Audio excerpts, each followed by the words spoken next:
nosotros el capítulo que vamos a ver ahora es la parte de todas las hormonas. En realidad, el área nuestra es la base bioquímica de la endocrinología. Pero, dado que ustedes no han visto la parte de fisiología de las hormonas y la parte de anatomía de los órganos, por ahí puede serle complicado, pero siempre nosotros vamos a ver un enfoque distinto que es la parte química, o sea, que es lo que sucede desde lo químico, especialmente desde las reacciones de cada uno. De todas maneras, no es que sin saber lo otro no se pueda ver, uno tiene una idea general de lo que es la biología, pero por eso hemos estado charlando en una reunión con los profesores de que por ahí esto hubiera sido lindo verlo después que ustedes hayan visto la parte de generalidad. Así que, cuando entremos en la parte de receptores, que es la parte más complicada, creo, pregúntenme como para que les quede claro, porque es engorroso, pero si se entiende, se transforma en fácil. Lo he puesto como varias veces, dicho de distintas maneras, como para que ustedes lo puedan entender. Creo que es más fácil escuchándolo que leyendo. ¿Cerrarle la puerta si no? Bueno. Entonces esperamos un segundito.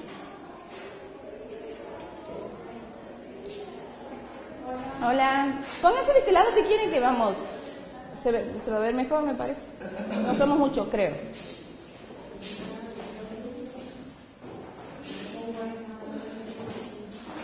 Bueno, nosotros lo que hemos visto hasta ahora, a ver si vuelvo, sí. Lo que hemos visto hasta ahora es cada uno de los elementos que podíamos incorporar en la dieta.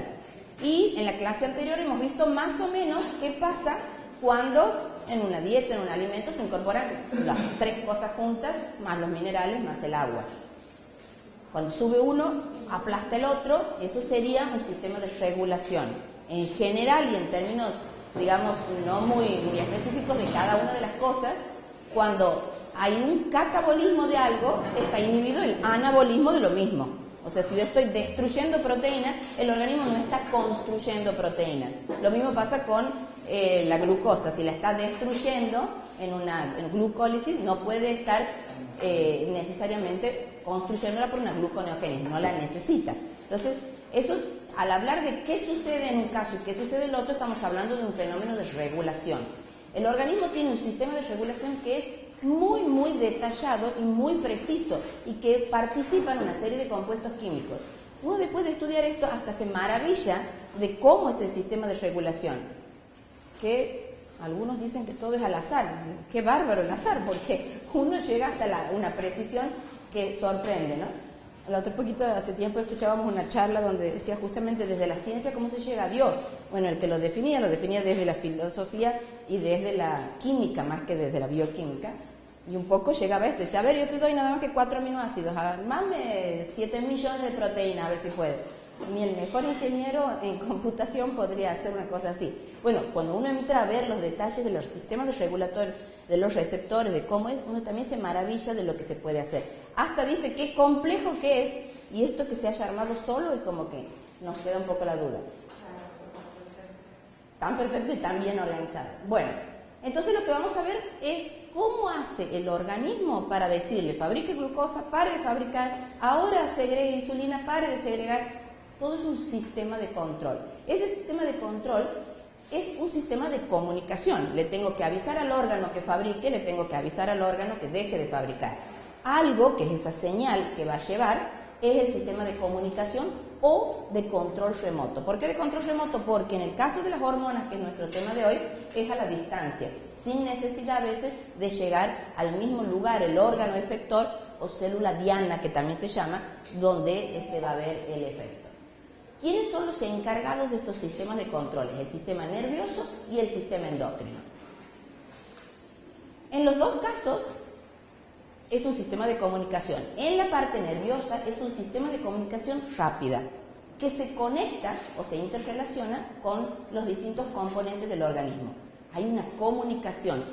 El estímulo nervioso es a través de una célula que comunica el que va a emitir la señal con el que quiere que llegue. Porque vamos a ir viendo las diferencias, que es importante para que podamos reconocer cuándo hay un sistema nervioso implicado y cuándo un sistema endocrino. En cambio, en el sistema endocrino hay células agrupadas. Ese agrupamiento de células se llama glándula Esas glándulas pueden estar en forma discreta, quiere decir chicas, pequeñas, dentro de un órgano, pueden formar un órgano o pueden estar dispersas en otro tipo de tejido, que es la que las elabora. Ese producto que elabora esas glándulas o células se denomina hormona, que eso es un poco lo que vamos a ver hoy, las hormonas, que es el producto de secreción de la glándula que forma lo que se llama el sistema endocrino. Esas hormonas son las que emiten, las que llevan o las que transportan la señal, que en este caso son los señales que queremos averiguar o ver cómo son. El mecanismo de acción es semejante. ¿En qué aspecto es semejante? Ahora lo hemos puesto. En que se liberan en ambos casos intermediadores químicos. En un caso se llaman neurotransmisores en el sistema nervioso, en cambio en el sistema endocrino se llaman hormonas. En los dos casos van a ir a actuar sobre la célula efectora, órgano efector o célula diana, y van a producir la respuesta o estímulo esperado. En los dos casos, el sistema nervioso y el sistema endocrino, este mecanismo muy general es el mismo. Aquí lo tenemos dibujado de nuevo, solo que he marcado algunas que marqué de la letra azul, algunas diferencias y algunas similitudes. El que está a la izquierda es un neurotransmisor, o sea, el sistema nervioso, y a la derecha una hormona. En un caso, la señal es rápida en el nervioso. En cambio, en la hormona, la señalización es lenta. Imagínense que es un producto químico que hay que fabricarlo, se tiene que secretar, va al vaso sanguíneo y por circulación llega al órgano efector. ¿Cómo no?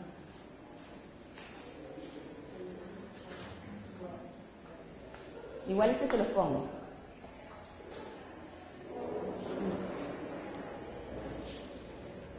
Entonces, la primera diferenciación es que esa señalización es rápida en el sistema nervioso, lenta en el sistema endocrino.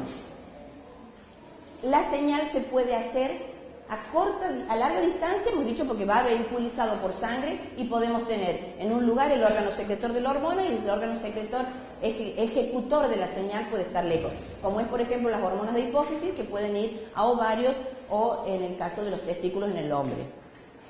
Entonces, en un caso la señal es de corta distancia y en el otro es de larga distancia. Otra diferencia es que la especificidad en el sistema nervioso es del emisor. La célula que emite la señal es la específica para eso. En cambio, en el sistema endocrino, la especificidad es del receptor.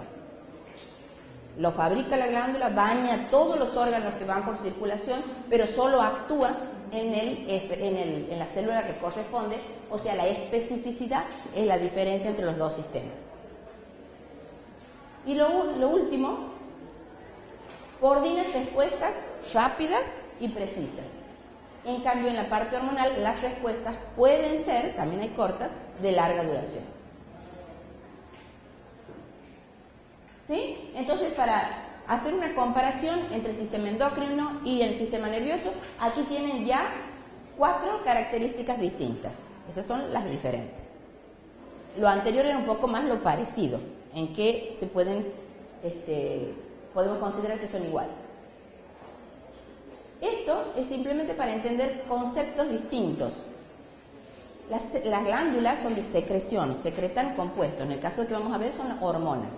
Cuando la célula receptora de la señal, o sea que la célula blanco es ella misma, se consideran autócrinos. Cuando la célula que va a receptar la hormona para mostrar el efecto es una célula cercana o par o paralela, se llama paracrino. Para quiere decir uno al lado del otro. Endocrino, en general, es un término que quiere decir de secreción interna, o sea que no se vierte el contenido hacia el exterior del organismo, sino hacia las mismas cavidades, que en general la que transporta las hormonas es la circulación sanguínea. Entonces, la célula A, sería el tercer ejemplo, secreta la hormona, va por circulación sanguínea a una célula B, que es la célula efectora, y genera una respuesta. Eso es un sistema endocrino. Y un sistema neurocrino o neuroendocrino es cuando la señal parte de una célula nerviosa. Esa célula nerviosa emite hormonas, ya vamos a ver que es una excepción, la parte de la neurohipófisis fabrica hormonas, Esa hormona se vierte a circulación sanguínea, en circulación sanguínea llega hasta el órgano efector o célula diana y emite una respuesta. O sea, neuroendocrino es cuando participa la señal, tanto el sistema nervioso como el sistema endocrino o a través de hormonas. Lo que vamos a ver hoy es el sistema endocrino. Entonces con esto ya podemos tener una definición de qué es el sistema endocrino. Es el que se encarga de las secreciones internas del cuerpo que secreta compuestos químicos que les denominamos hormonas y que son producidas en determinadas glándulas endócrinas. Entonces lo más importante que sepan que el sistema endocrino fabrica hormonas y las transporta a través de la circulación. ¿Cuándo va a actuar el sistema endocrino? Cuando haya un cambio en el medio interno, va a generar o se van a fabricar estas hormonas, ¿para qué? Para mantener la homeostasis, que es las características del medio interno.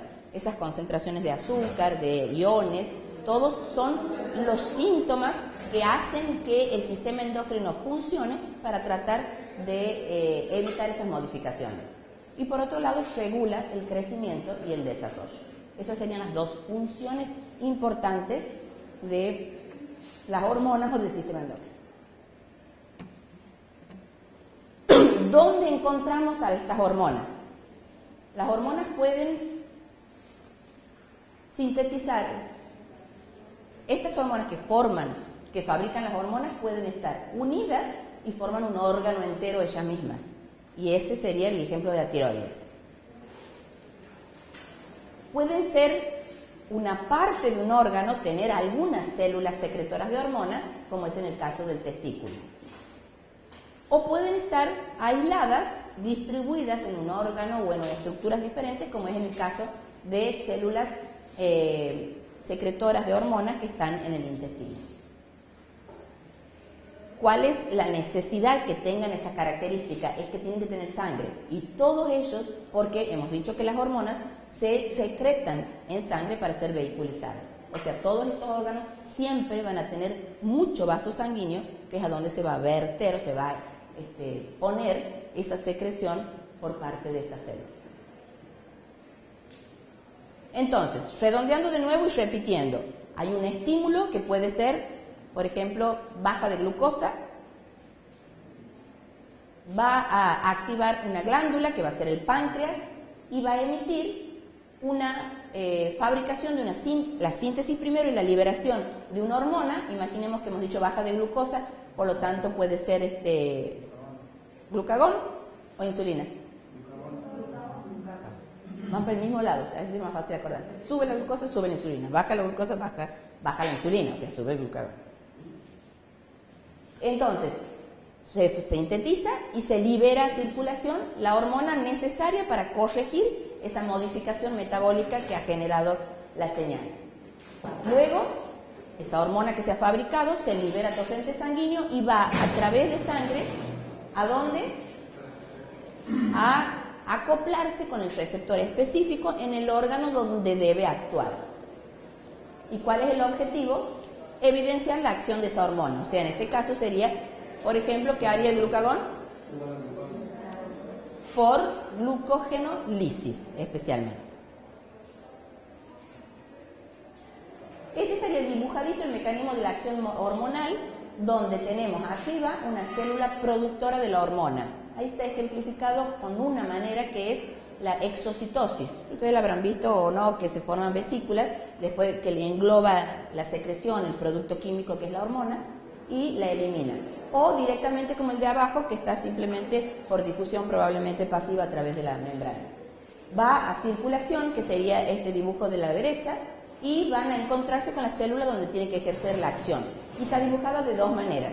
Como que esa hormona, que es la pelotita fucsia, no entra, sino se une al receptor y desencadena la acción, o atraviesa la célula, incorporándose adentro de la célula a lo blanco que sería el receptor y actuando una vez que se introduce. Con esto ya podemos ver que las hormonas, una vez que llegan a la célula blanco, pueden actuar de dos maneras. O quedándose en la puerta, en la pared, actuando directamente sobre un receptor de membrana o incorporándose a la célula y uniéndose al receptor, que siempre hay un receptor, pero que está en el citoplasma o en el núcleo, que ya vamos a ver. ¿Dónde están los órganos endocrinos? La glándula pineal, que está en la parte de la cabeza, ya vamos a ver dónde, el hipotálamo, la hipófisis, tiroides, que está en el cuello, paratiroides, a los costados de las tiroideas, el timo, más o menos a la altura, un poco más arriba del esternón, las cápsulas suprarrenales, que están por encima del riñón, justamente por eso suprarrenales, el páncreas, ovarios y testículos en cada uno de los. Esos son todos los órganos que producen, digamos en términos generales, porque sabemos que hay glándulas de secreción en otras partes dispersas que pueden ser en el intestino, etc. Vamos a clasificar a las hormonas que vamos a ver de distintas maneras. Una de estas es esta, que así lo hace este libro, está bien detallado, y es según su naturaleza. Están las que se llaman esteroideas o esteroides. Todas derivan estructuralmente del colesterol. El colesterol, no sé si se acuerdan, es un compuesto químico que tienen estas 4 estructuras cíclicas. 3 son de 6 átomos de carbono y una es de 5. Se llama ciclopentano peridofenantreno. Ustedes ven que las estructuras son muy parecidas y son muy parecidas al colesterol. Esto nos hace pensar que el colesterol no solo es malo, también lo necesitamos como precursor de la fabricación de las hormonas esteroideas. ¿Ves que son todas muy parecidas? Ahí está dibujado el estradiol, la testosterona, el colesterol, el cortisol y la progesterona, y la 17-hidroxiprogesterona también. ¿Quiénes serían estos? Los glucocorticoides, como el cortisol, aldosterona, que no está dibujado ahí, y andrógenos de corteza suprarrenal, como pueden ser los estrógenos, progesterona, testosterona, el metabolito activo de la vitamina D. O sea, desde el punto de vista de estructural, o sea, de naturaleza, uno son los esteroides. ¿Qué características tienen estos? Son poco polares. Ustedes, si ven en la estructura, no ven un carbono ni amino ni un grupo ácido, que son los que le dan polaridad a la molécula. Son poco polares. Entonces, todo lo que es poco polar, para poder ser vehiculizado en sangre, tiene que estar unido a algo, como es más líquido, más con agua, tiene que estar vehiculizado por algo que sí tenga carga. En general está asociado a una proteína. Casi todo lo que no es polar, lo que no tiene carga, está unido a una proteína para que pueda circular. Entonces, poco polares y deben ser transportados en sangre por una proteína. Otra característica, como la membrana de los tejidos es una membrana lipídica, estos compuestos poco polares atraviesan con facilidad. Esto es importante que lo empiecen a reconocer y a diferenciar, porque estas hormonas sí van a poder tal vez atravesar la membrana. Las que son polares no las pueden atravesar. Otras hormonas son las que son derivados o forman parte o están formando parte los aminoácidos. Entonces, ¿qué serían si tienen derivados o formados por aminoácidos? Son proteicas. Solo que ustedes ya han diferenciado lo que es una proteína, lo que es un polipéptido. Es simplemente la cantidad de aminoácidos que la forman. Estos son derivados de aminoácidos porque surgen a partir de los aminoácidos, pero si vemos la estructura no es tan parecida, que en este caso no importaba tanto saber exactamente, pero sí que sepan quiénes son derivados de los aminoácidos, y es la adrenalina, la noradrenalina, y les he puesto entre paréntesis nombres que son sinónimos, que es epinefrina y norepinefrina, que no lo usan tanto, pero muchos autores sí lo siguen utilizando. Y todas estas, adrenalina y noradrenalina, se llaman catecolaminas. ¿Y dónde se fabrican? En médula suprarrenal. Otros que son derivados de los aminoácidos es la T4. La T4, hormona tiroidea, que se llama tiroxina. La T3 es otra, pero si ustedes se fijan, la T3 tiene uno menos que el T4. ¿Qué diferencia hay entre el T4 y el T3? Solo un ¿qué? Un yodo. Exacto. Un yodo. Justamente se llama triiodotironina, una tironina con 3 yodos. Ha perdido el cuarto, que es el que tiene el T4. En realidad el T4 es el activo que pierde un yodo, la T4. Son derivados de aminoácidos desde el punto de vista estructural. Melatonina es la que fabrica la glándula pineal, que es la que tiene que ver con la producción del color de la piel, la melanina. Estas son solubles en medio acuoso, entonces circulan libres. No penetran en la célula blanca, porque al ser cargadas no pueden atravesar porque bicapa lipídica es no polar. Pero la tiroideas es una excepción, porque son poco polares, pero son capaces de atravesar la membrana por difusión. Como en toda regla, hay excepción. Entonces, las polares no pueden pasar, las no polares pueden atravesar. Una excepción son las hormonas tiroideas, cuyo mecanismo de acción es atravesando, a pesar de ser poco polares. Otro tipo de estructura es cuando son derivados de los ácidos grasos, que son las prostaglandinas, los tromboxanos y leucotrienos. Todos ellos forman el grupo que se llaman eicosanoides. Después lo vamos a ver. En estos, el ácido araquidónico es el precursor más importante. El ácido araquidónico, ¿qué era? ¿Se acuerdan? ¿Era esencial o no era esencial? Sí, pero era uno de los ácidos grasos esenciales.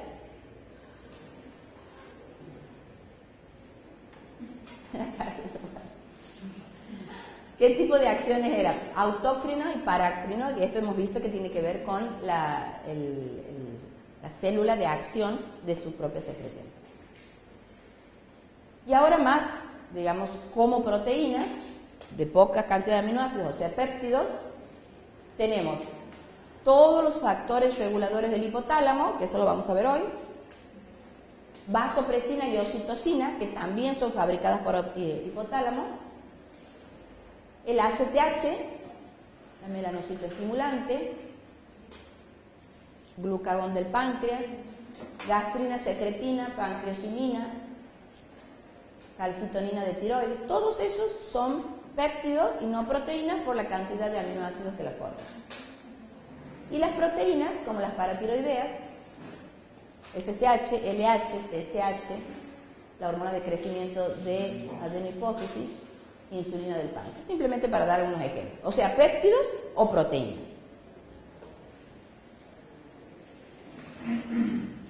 ¿Qué acciones, en términos generales, promueven las hormonas?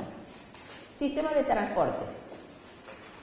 Modulan el flujo de iones. Se ha visto que más de una señal para desencadenar una acción es cambiar la concentración de iones. Digamos, una de lo que más se da en el organismo, por lo tanto más importante, es el cambio de la concentración del calcio. Entonces, ¿qué hace la hormona? Lo que hace es modificar ese flujo de metabolitos, de iones, porque actúa o sobre el sistema de transporte o porque genera o abre esos canales de eliminación o canales de proteínas. Entonces, lo que quiere hacer la hormona es modificar la concentración de un lado o del otro, según donde esté por actuar. Entonces, lo que hace es o modificar, porque el sistema de transporte mismo, o abrir esos canales de transporte. Entonces, una de las funciones que promueve la hormona es la modificación del transporte de iones. Otra es la actividad enzimática, que es lo más característico. Hemos visto que casi todas las reacciones están catalizadas por enzima. Si está la enzima, la reacción se da. Si no está la enzima, la reacción no está. O hay inhibidores que también eran proteicos. Entonces, estas hormonas lo que generan, frenan o producen es la actividad enzimática. ¿Cómo? Modificando covalentemente la enzima, produciendo como efecto un aumento o una disminución de esa actividad. Este efecto es rápido y es corto. ¿Cómo habíamos dicho que era en términos generales el sistema endocrino? Largo. Pero hay excepciones, como toda regla. Corto y rápido. Y la síntesis de proteína que especialmente van a actuar estas hormonas sobre el ADN del núcleo y van a generar una transcripción génica, o sea, regulan el proceso de transcripción. Si nosotros nos ponemos a pensar que nuestro ADN es el mismo y es entero en todas las células del organismo, sin embargo, las células del estómago fabrican ácido clorhídrico para destruir para empezar el metabolismo. Las células del ojo fabrican una enzima que nos produce la lágrima. Sin embargo, la información genética es entera y toda en todas las células, pero hay un algo, moduladores, reguladores, que le dice fabrica esta enzima que haga este efecto y no fabriques esto otro. Todo es un sistema de regulación, de frenos y de inhibiciones a través de proteínas. Esas síntesis de proteínas están provocadas o estimuladas. Una de las formas es el sistema endocrino. Entonces actúan directamente sobre el ADN en este caso para permitir o estimular la fabricación de una proteína, que en este caso va a ser la generadora de la respuesta, o va a ser la respuesta. Porque si nos ponemos a pensar, por ejemplo, en una infección que tiene una secreción, son proteínas, las leuquinas, las que van a ir a corregir esa infección. Entonces, en algún momento el organismo las tiene potencialmente para la fabricación, pero alguna señal tiene que venir a decir, ahora fabrica esta. Entonces, esa señal se apoya, es como que se une al ADN del núcleo para permitir esa transcripción y por lo tanto el efecto. Este efecto, se imaginan esos pasos que sigue, es más lerdo, pero es de efecto más rápido. O sea, incluso dentro de las reacciones hormonales hay algunos más cortos y más largos. En términos generales, el sistema nervioso es rápido y corto. En términos generales, el sistema endocrino es largo y lento. Pero aún dentro de los largos y lentos están los cortos y rápidos y los otros. ¿Han entendido? No es que se superpone o se contradice, sino hablando incluso del tema de las respuestas endócrinas, hay algunos más largos. La actividad enzimática es una de las cortas, que si la comparamos tal vez con un estímulo nervioso, el estímulo nervioso es mucho más corto. ¿Qué propiedades tienen las enzimas? Si ustedes se fijan en el libro dice, aquí le he agregado un adjetivo al lado de la palabra como para que se entienda mejor. Tienen alta actividad. ¿Qué quiere decir esto? Que aún a pequeñas concentraciones como son las activas, a veces 10 a la menos 10, o sea, 10 ceros antes de la coma, son efectivas, lo que quiere decir que es muy activa, porque con tan poquita concentración son capaces de producir el efecto esperado. La vida media era la otra característica, yo les he agregado corta vida media. Sin duda, si esto genera efectos para determinadas circunstancias, no pueden estar actuando todo el tiempo, tienen que actuar y parar. Por lo tanto, la manera de que paran es que la desactive algo. Eso del tiempo que duran activas es la vida media. Tienen corta vida media. Segundos o días. Velocidad y ritmo de secreción. Como se responde a estímulos, van a variar de acuerdo al estímulo, pero también tiene la característica de lo que se llama el ritmo circadiano o cíclicos. El ritmo circadiano, debes saber ya lo que es, tiene una eliminación diferente de acuerdo a la hora del día. En algunos casos tiene que ver con el sol, en otros casos tiene que ver con el sueño, pero hay variaciones cíclicas y cuando depende de, porque en el caso del ovario es cíclica en un mes. En cambio, cuando se refiere a la palabra circadiana, es en el día a cambiar. Y altísima especificidad. Esto es una de las características que más identifican a las hormonas. Vos en el organismo sucede que la hormona es vertida a circulación. La circulación va por todo el organismo y por todos los órganos y por todas las células y solo actúa en la que le corresponde. Eso significa que tiene una altísima especificidad. Solo actúa sobre las células blanco o células diana. Otra forma de clasificar las hormonas es de acuerdo al mecanismo de acción. Y aquí un poco lo hemos introducido hace un rato, y que están las células, las hormonas tipo 1, que se unen a los receptores dentro de la célula. Para eso, ¿cómo tenían que ser las hormonas entonces? Capaces de atravesar la membrana y por lo tanto, ¿liposolubles o polares? No polares o liposolubles. Y las tipo 2, hormonas que se unen a los receptores de la superficie, por lo tanto necesitan un segundo mensajero. Como no pueden entrar a la célula, se unen al receptor, quedan pegados en la membrana y para que la señal llegue adentro, que es en el núcleo para en general sintetizar una proteína, necesitan un segundo mensajero. Entonces esta es la clasificación de las hormonas según el mecanismo de acción. ¿Quiénes son las más importantes? Son las del segundo mensajero, que son la mayoría.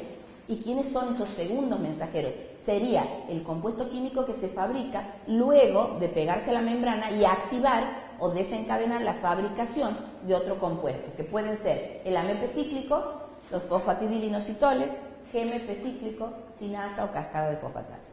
Nosotros vamos a ver solo los dos primeros. En el libro los tienen todos.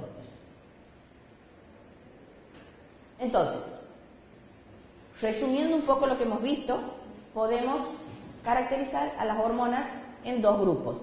La clasificación de acuerdo al tipo de receptor que utilizan es la que más conviene desde este punto de vista químico, que es lo que vamos a verlo nosotros, y es lo que está agrupado en este cuadro. Hemos dicho entonces que el grupo 1, como por ejemplo esteroides, T3, T4, etc. En el grupo 2, todo lo que son proteicas. El primero entonces son hidrosolubles. Entonces abajo dice solubilidad en agua, hidrofóbicas. Las otras, hidrofílicas. ¿Necesitan proteínas de transporte? ¿Quiénes? Solo las que no pueden circular porque no tienen polaridad. Las primeras. Las otras no. Vida media, en general las que circulan solas tienen vida media más corta. La proteína hace como un efecto de mantenimiento, de evitar que se desdoble o se destruya.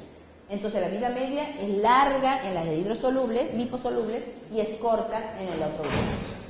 El receptor es una de las importantes diferencias. En el primero dentro de la célula intracelular y en el otro es en la membrana celular. Por lo tanto, si está dentro de la célula se une la hormona con el receptor. Entonces hay formación del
membrana, no pueden pasar la membrana celular y se unen y quedan fijados en la superficie. También a esto hay una excepción, que son los eicosanoides, que son solubles en lípidos, no son polares, y sin embargo se unen en la membrana y ahí queda quieto. O sea, ya conocen dos excepciones, uno para uno y otro para el otro. Las tiroideas para uno y los eicosanoides para los de membrana externa y las proteínas para los de receptores intramoleculares, intracitoplasma, intracelular. ¿Qué pasa con el número de receptores? El número de receptores se puede generar o se puede disminuir. Como es una proteína que también se expresa, puede haber o no haber.